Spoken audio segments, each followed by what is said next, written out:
Resonancia cardíaca acá en Chiclayo no hay, donde sí hay es en Lima. Tomografía cardíaca acá en Chiclayo me parece que solo hay en un sitio y en Trujillo sí hay, y en Lima obviamente que sí. Entonces, a ver, vamos a ver un poquito así de la válvula mitral.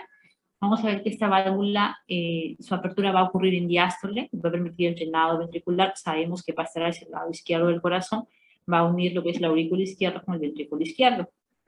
La valva anterior forma parte del tracto de salida del ventrículo izquierdo, es ligeramente más gruesa y más larga que la posterior. Más o menos el área que se ha medido de esta válvula es de 4 a 6 centímetros cuadrados. Y en condiciones normales tiene un grosor menor de 5 milímetros.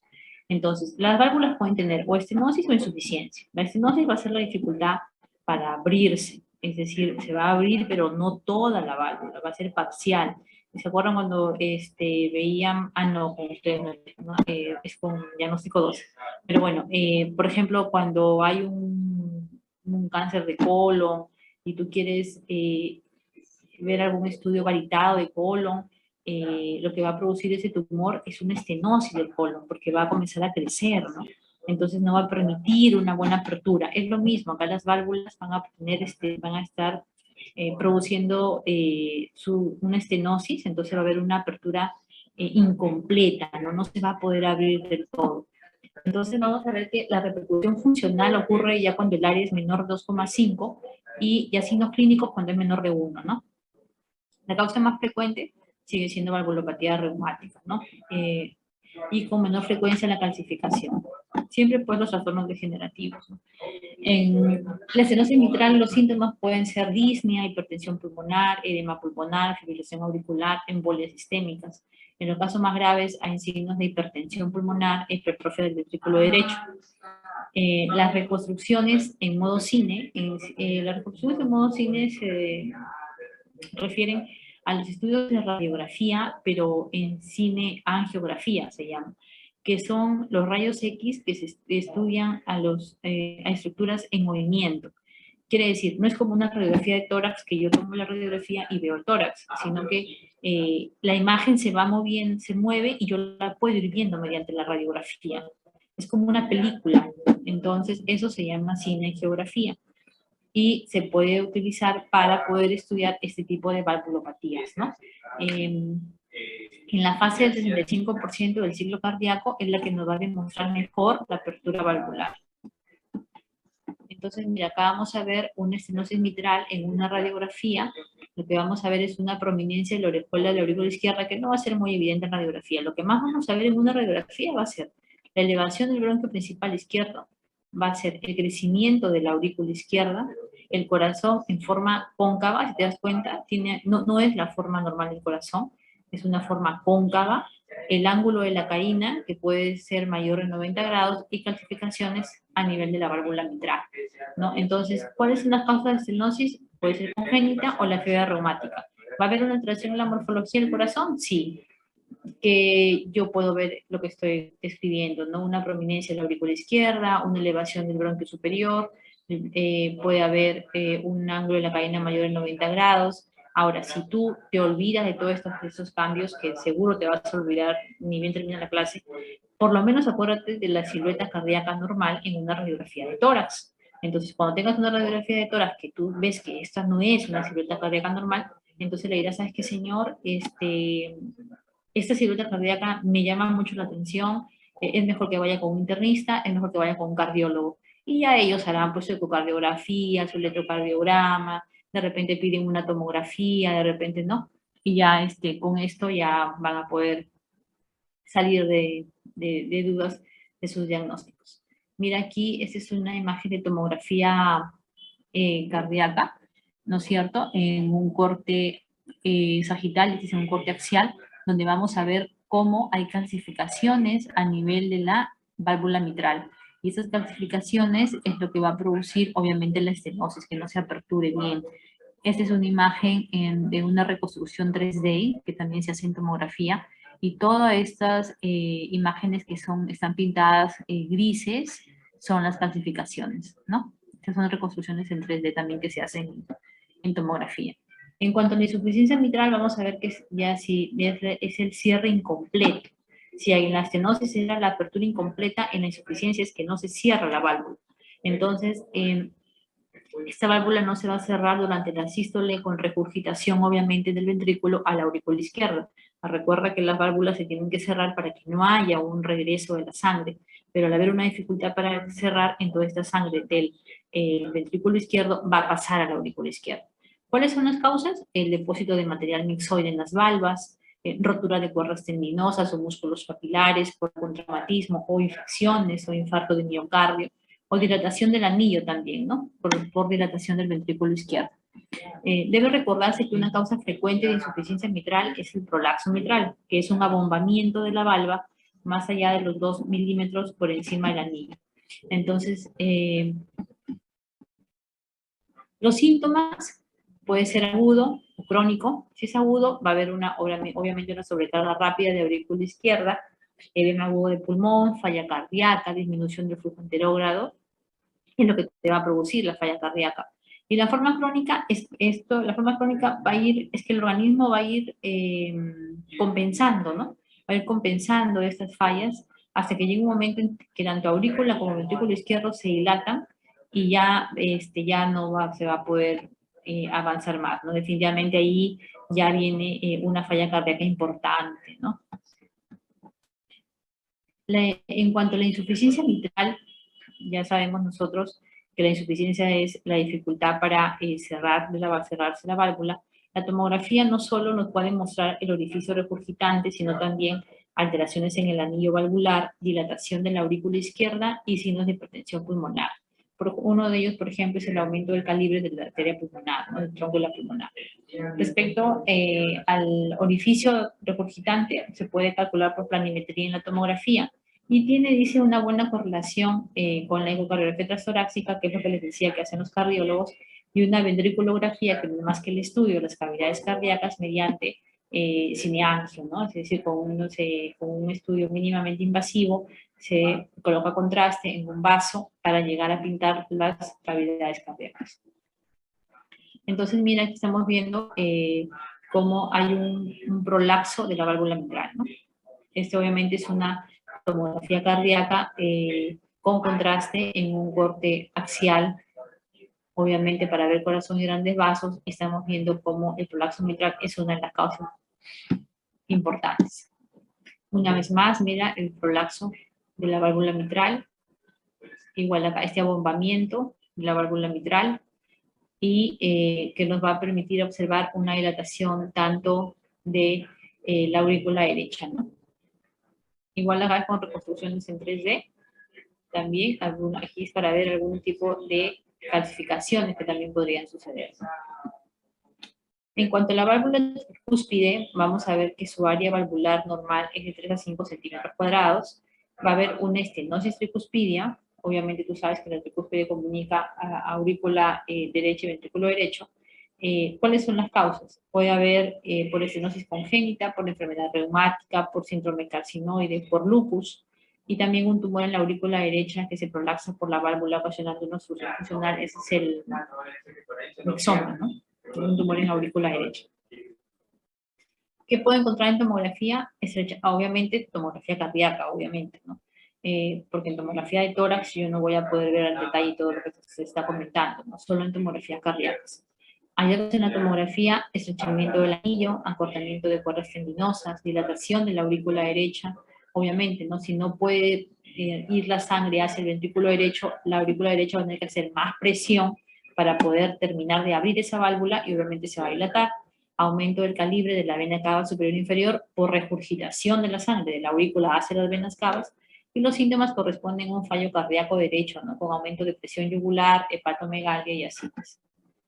En cuanto a la insuficiencia tricuspidia, ya no es la dificultad para cerrarse, para abrirse, sino la dificultad para cerrarse, para cerrar la válvula. Las causas va a ser hipertensión pulmonar, anomalía de Einstein, que es una anomalía a nivel de la formación de las válvulas tricúspides, que tienen que ser 3. Muchas veces en esta anomalía hay una alteración en la morfología de una de las valvas y se tienden a estar estas valvas proyectadas hacia el ventrículo derecho, que no es una posición normal de las válvulas, ¿no? De las valvas. Endocarditis, enfermedad del tejido conectivo, infarto de miocardio y la enfermedad reumática que siempre está presente. ¿Cuáles son los hallazgos en tomografía? Una coaptación incompleta, es decir, un cierre incompleto, reflujo del contraste a la vena cava inferior, a las suprahepáticas, dilatación de la aurícula del ventrículo derecho, con abombamiento del septo hacia el ventrículo izquierdo, especialmente cuando hay hipertensión pulmonar grave. En la anomalía de Einstein, ya les decía, muchas veces hay una rotación del corazón hacia la derecha, con aumento de cavidades cardíacas derechas y desplazamiento apical de la válvula tricúspide. Entonces, mira, aquí vamos a ver una insuficiencia tricuspidia. Lo que estamos viendo, este es el orificio regurgitante, ¿no? El orificio, mira cómo no termina de cerrarse, hay un orificio que queda abierto. Mira acá el orificio, no se cierra del todo y obviamente va a producir la dilatación de las cavidades cardíacas derechas, ¿no? Porque no hay un buen cierre de la válvula tricuspidia. En cuanto a la válvula aórtica, es una válvula trivalva, existen alteraciones congénitas, puede ser bivalva, en raras ocasiones tetravalva, pero el área normal va a ser hasta 4 centímetros cuadrados, y estos cálculos se hacen por planimetría en tomografía, ¿no? Mira, están las 3 valvas, y más o menos se calcula el área, ¿no? El área de la válvula aórtica. Mira, o sea, son estudios muy finos, ¿no? Muy bonitos.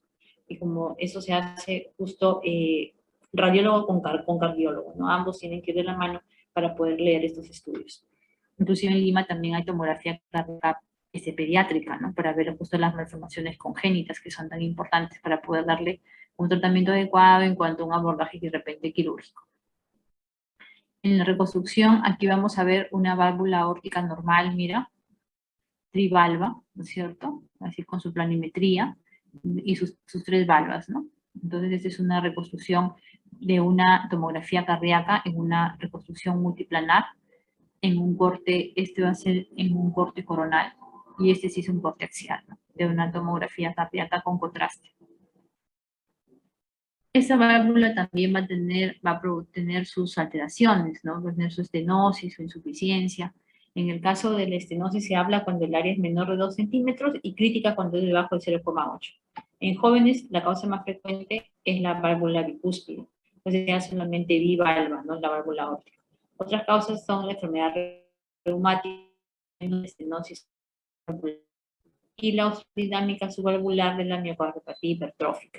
La calcificación degenerativa obviamente va a ser más frecuente en ancianos, que lo vamos a poder ver inclusive hasta en la radiografía de tórax, cuando vamos a ver muchas veces la aortosclerosis, ¿no? Los pacientes están asintomáticos hasta que el área disminuye por debajo de 1 centímetro cuadrado.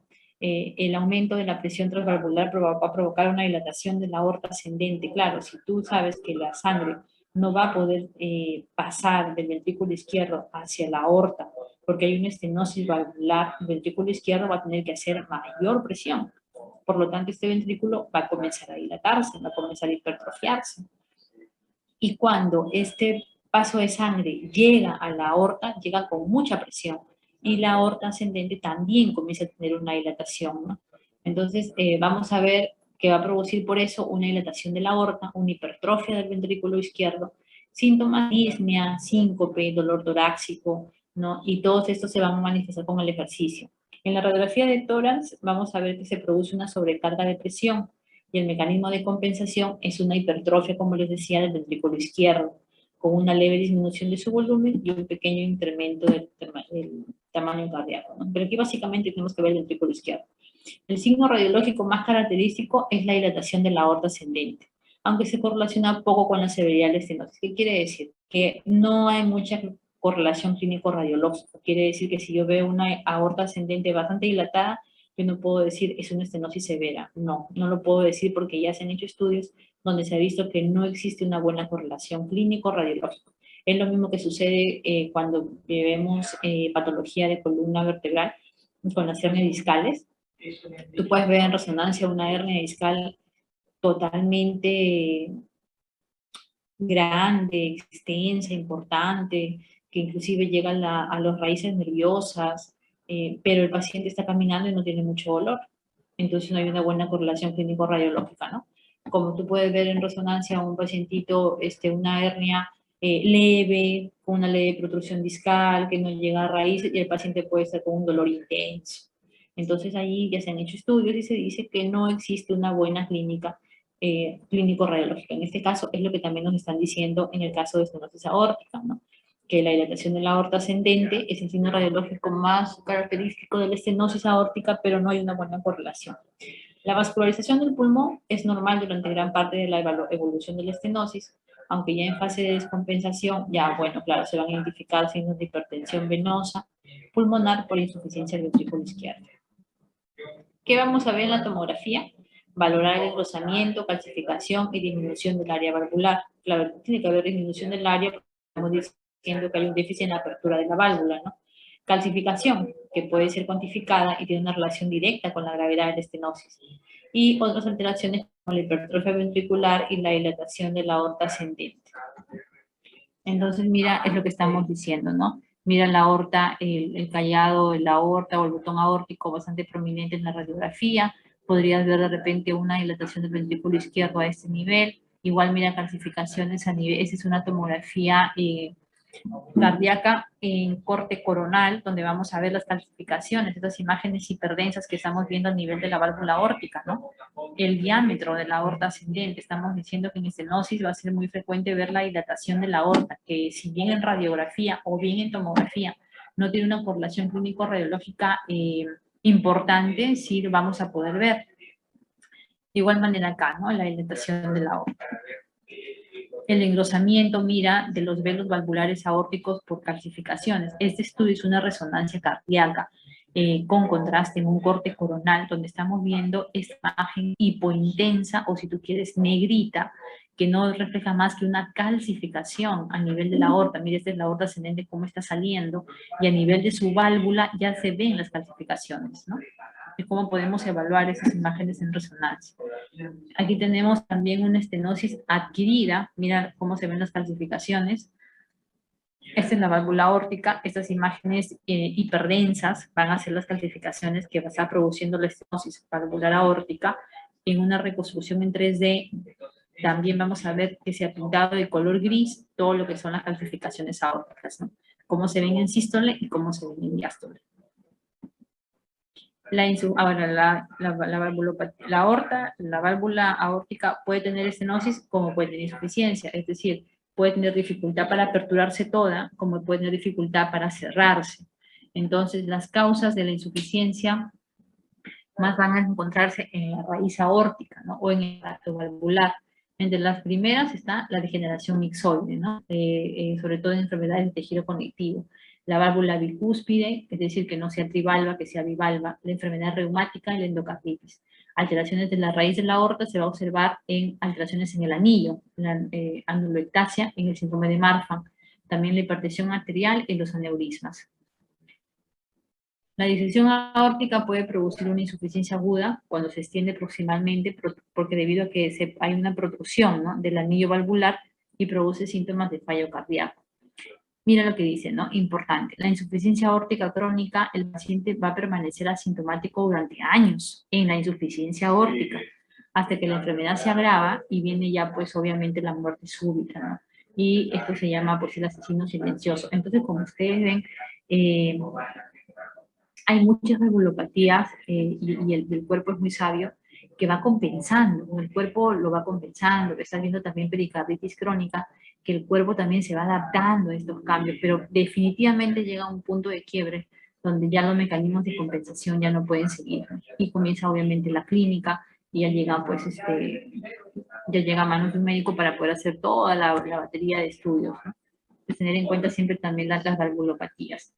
La tomografía ¿qué te va a demostrar? Pérdida del cierre de la válvula. Se puede ver también, obviamente, el orificio regurgitante por planimetría. Ya hemos visto que podemos calcular el área de la válvula.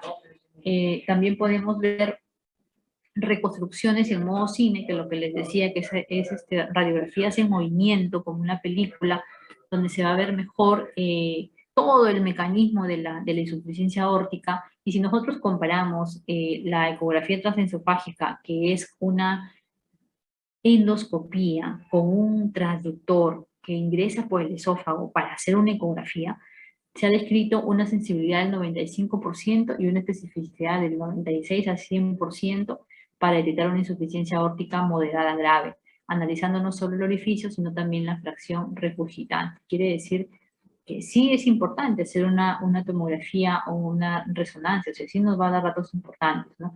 Y lo está comparando con la ecografía transesofágica, que pues es un estudio también muy útil, porque ya con este transductor que ingresa por el esófago, vamos a poder evaluar mejor el corazón, ¿no? Entonces, mira, acá tenemos imágenes de resonancia cardíaca, donde vamos a ver a nivel de la aorta la insuficiencia aórtica leve, ¿no? Sus tres valvas, y vamos a ver cómo está aperturado, y luego el cierre va a ser un cierre incompleto, ¿no? Aquí tenemos también aperturado y vamos a ver un cierre incompleto. Y una reconstrucción multiplanar, una reconstrucción en 3D en un corte coronal, vamos a ver una dilatación del anillo. Esta es dilatación del anillo a nivel de la válvula aórtica. Entonces, causando esta dilatación, obviamente, la insuficiencia aórtica. O sea, es decir, que no se cierra la válvula como debería. Tenemos también la válvula pulmonar, la cual es trivalva, se afecta con frecuencia en enfermedades congénitas y su área normal es de 2 centímetros. Puede pasar lo mismo, una estenosis, cuando el área es menor a 1, moderada, menor de 0,5 grave, y puede ser subvalvular o supravalvular. Generalmente es valvular, ¿no? Las causas de origen congénito, hallado en el 90% de casos, es como un hallazgo. Puede formar parte de otras anomalías más complejas como la tetralogía de Fallot, que son las cardiopatías congénitas, que vamos a ver en la siguiente clase. Puede ser de origen adquirido, la afectación reumática o de por síndrome carcinoide o endocarditis. ¿Cuáles son los hallazgos? Disminución del orificio valvular, valorar también las reconstrucciones en modo cine, eso siempre es importante, ya que la válvula adopta una morfología en embudo, hipertrofia del ventrículo derecho, abombamiento del septum interventricular hacia el ventrículo izquierdo y dilatación de la arteria pulmonar izquierda como consecuencia del choque del jet sobre la pared posterior. Claro, si tenemos una dificultad para que salga la sangre del ventrículo derecho hacia hacia las arterias pulmonar, hacia la arteria pulmonar, entonces al haber un aumento de presión o una dificultad para que se pueda abrir esa válvula, este ventrículo derecho va a tener que hacer más presión, por lo tanto se va a hipertrofiar. Y cuando salga la sangre va a salir con mucha presión, por lo que va a producir una dilatación de la arteria pulmonar, es lo que le llaman como consecuencia del jet sobre la pared posterior, ¿no? Entonces, mira, estamos viendo una estenosis. Esta es la válvula pulmonar y estamos viendo, mira cómo vamos a ver una disminución de su calibre, ¿no? Una estenosis a nivel de la válvula pulmonar. Por lo tanto, lo que se va a ver aquí va a ser una dilatación del ventrículo derecho o una hipertrofia del ventrículo derecho compensatoria, ¿no? ¿Va a haber insuficiencia pulmonar? También. Si en las válvulas tienes estenosis, también puedes tener insuficiencia. Se produce por el reflujo de sangre de la arteria pulmonar hacia el ventrículo derecho por mala coaptación o por un cierre incompleto. ¿Cuáles son las causas? La hipertensión pulmonar y poco frecuente que sea un daño directo sobre las válvulas. Hay algo en tomografía, un cierre inadecuado de válvulas, dilatación del anillo, dilatación de la arteria pulmonar y la hipertrofia del ventrículo derecho. Entonces aquí estamos viendo cómo estas valvas deberían estar totalmente adheridas. Sin embargo, acá hay una imagen hipodensa en el medio. Estamos hablando de un cierre incompleto de las valvas, es una insuficiencia valvular pulmonar. En cuanto a la cardiopatía hipertensiva, vamos a ver que lo que más nos va a ser útil va a ser la radiografía de tórax. ¿Por qué? Porque ahí vamos a medir un índice que es el índice cardiotorácico, que no es más que la relación del diámetro transverso de la silueta cardíaca con el diámetro transverso del tórax. Pero la sensibilidad no va a ser muy buena, o sea, hay todavía sus bemoles en ese aspecto, ¿no? Entonces, ¿cómo podemos encontrar el índice cardiotorácico o calcularlo? Fácil. Coges tu regla, coges tu lápiz, tienes una radiografía de tórax. Claro que si ahora es digital ya lo puedes medir solamente en la pantalla. Trajas una línea media, una línea a través de la línea media y luego dos líneas que van a ir de la línea media que has trazado hacia los bordes más lejanos del corazón. Y por último, una que vaya de la parte interna de los arcos postales posteriores en la zona más ensanchada de la caja torácica. Entonces lo que vamos a hacer es sumar la longitud A más sumar la longitud B, y esa suma la vamos a dividir entre la longitud Z. Lo que nos vaya a salir será normal, si es 0.5 o menor.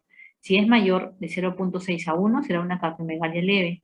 Si es de 1 a 2, moderada, y si es mayor de 2, es severa. Entonces yo puedo evaluar una cardiomegalia a través de del índice ICT en una radiografía de tórax, pero tengo que saber cómo hacerlo, ¿no?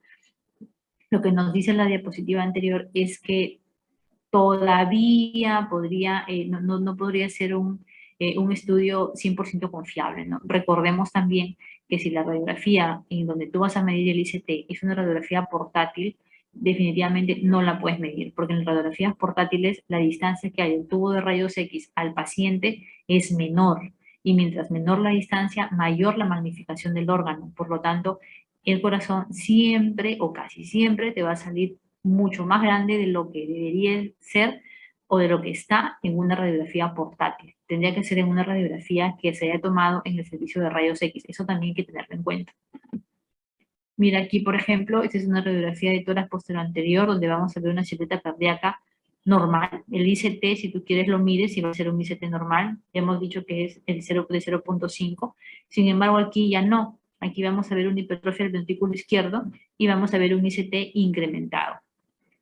Entonces, si tú tienes una radiografía, tú puedes decirle al paciente, ¿sabe qué, señor? Acá hay una hipertrofia del ventrículo izquierdo, ya, no te acuerdas de que es el ventrículo izquierdo, acuérdate del ICT, en la parte más alargada o más separada del corazón, entre la longitud en la parte interna de los arcos costales posteriores, en la zona más ensanchada del tórax, lo divides y te va a salir mayor de 0.5, es un ICT incrementado, es una cardiopatía hipertensiva. Señor, vaya al cardiólogo, y tú puedes ya hacer una derivación a un especialista de una forma adecuada solamente por haber valorado el ICT en una radiografía de tórax. Ya te estamos diciendo en una radiografía de tórax en las condiciones adecuadas, no en una radiografía de tórax portátil, porque hay un agrandamiento del tórax del corazón por una disminución de la distancia tubo de rayos X a la persona, ¿no? También otro estudio otra cosa que podemos encontrar, otra patología, también es de insuficiencia cardíaca congestiva.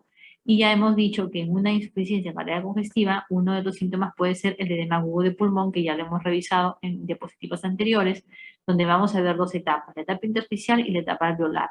Entonces, en una etapa intersticial vamos a ver muchas líneas que van a ser iliofugales o del ilio hacia la parte superior, hacia la parte inferior, y mira, el borde del corazón no se puede ver de forma adecuada, de forma correcta.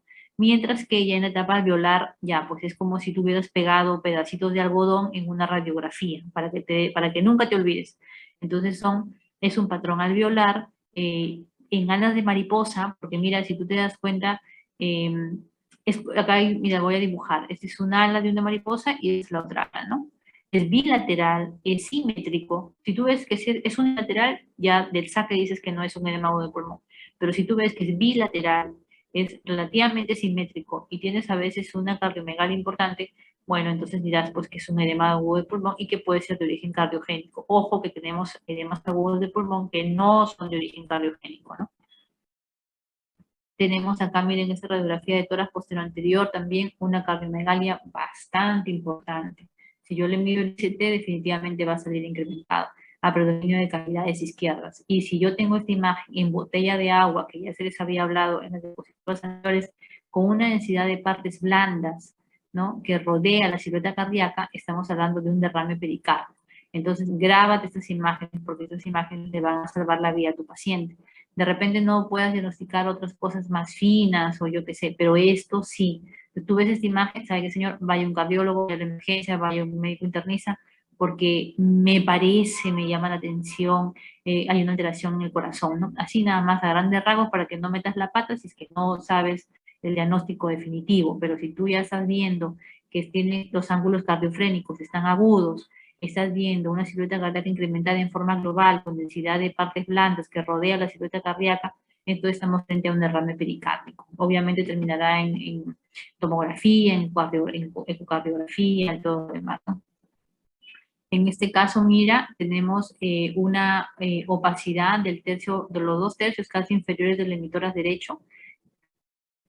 Esto ya es un derrame pleural. Tenemos una cardiomegalia y tenemos también unas pequeñas patrón intersticial hidrofungal, ¿no? Entonces aquí se trató también de una insuficiencia cardíaca congestiva. Ya está haciendo su derrame pleural derecho. Este es un derrame pleural, ya hemos visto el patrón de derrame pleural en tórax en las clases pasadas. Más de lo mismo, un derrame pleural derecho, una cardiomegalia importante, entonces aquí puede ser una ICC, ¿no? También aparecen las líneas de Kerley, que no son más que el engrosamiento septal interlobulillar que aparece en el pulmón. Las líneas A de Kerley van a ser oblicuas, no van a llegar hacia la pleura. También tenemos las líneas B que van a ser, estas sí hacia la pleura y van a ser más cortas. Bueno, ya no vamos a pedirte que como médico general de repente puedas ver las líneas A de Kerley, pero puede ser que las veas, ¿no? Pero que no veas una ICC, un derrame pleural, un derrame pericárdico, eso sí, no, ya no se puede pasar, ¿no? Pero ya también nos vamos a pedir que nos definas las líneas A de Kerley en tu referencia a tu paciente, ¿no? Pero sí, pues cosas un poquito de repente más groseras, ¿no? Y por último vamos a hablar del tumor evanescente. El tumor evanescente es un tumor fantasma que está en el pulmón, es la acumulación de líquido en el espacio pleural interlobar, secundario a una insuficiencia cardíaca. El tumor evanescente, tumor fantasma, se llama así, ¿por qué? Porque cuando tú lo ves, ves una imagen radiopaca, redondeada, a nivel de la cisura, y a los 3, 4 días vuelven a tomar la radiografía y ya no está. Obviamente, si es un tumor, eso no va a desaparecer en 3, 4 días, ¿no? Pero es que eso no es un tumor, eso es una acumulación de líquido por una insuficiencia cardíaca. Entonces, cuando el paciente entra a hospitalización, les dan los diuréticos y les dan toda lo que les dan los medicamentos para reducir esta sobrecarga cardíaca, entonces este tumor desaparece, este falso tumor desaparece, ¿no? Y más que nada se debe a defectos congénitos en cuanto a la pleura, ¿no? Es por eso que aparecen así, mira, es una radiografía de tórax posterior anterior, donde vamos a ver una imagen ovoidea en la mitad del hemitórax derecho a nivel de la fisura menor, y nosotros podemos pensar que es un tumor, porque obviamente se ve una imagen radiopaca de bordes lisos, ovalada a nivel de la fisura menor. En incidencia lateral lo volvemos a ver. Pero ¿qué sucede? Le toman al paciente en 2, 3 días una nueva radiografía y no hay tumor, o sea, desapareció. Entonces eso te dice que no es un tumor. Y si tú ves esta radiografía posterior anterior, mira el corazón, es una cardiomegalia importante, el ICT definitivamente tiene que estar incrementado, hay una redistribución vascular pulmonar, ¿no? Donde no hay una vascularización hacia los ápices, sino más bien hacia las bases, donde te está diciendo que puede haber una ICC, ¿no?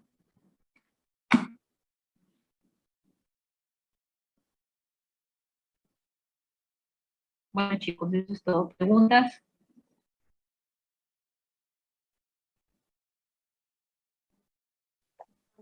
Ninguna, doctora. Muy bien. ¿Alguna duda, comentario? Doctora, ¿me podrá pasar las diapositivas? Sí, no hay problema. Yo le paso a ver, aquí está el delegado Johan. Sí, aquí estoy, doctora. Ah, ya. Ya, me faltó pasarlas a PDF. Ya, ahorita lo voy a hacer porque no, yo las quise pasar a tu correo, pero una exposición demoraba en cargar toda una tarde. Entonces no podía. Pero sí las voy a pasar a PDF como tú me sugeriste, ¿no? Sí, doctora. Gracias. Ya, ya, ok. Ya, chicos. Entonces eso es todo. Hasta la siguiente clase la otra semana. Buenas noches. Gracias. Buenas Gracias, noches, doctora. doctora.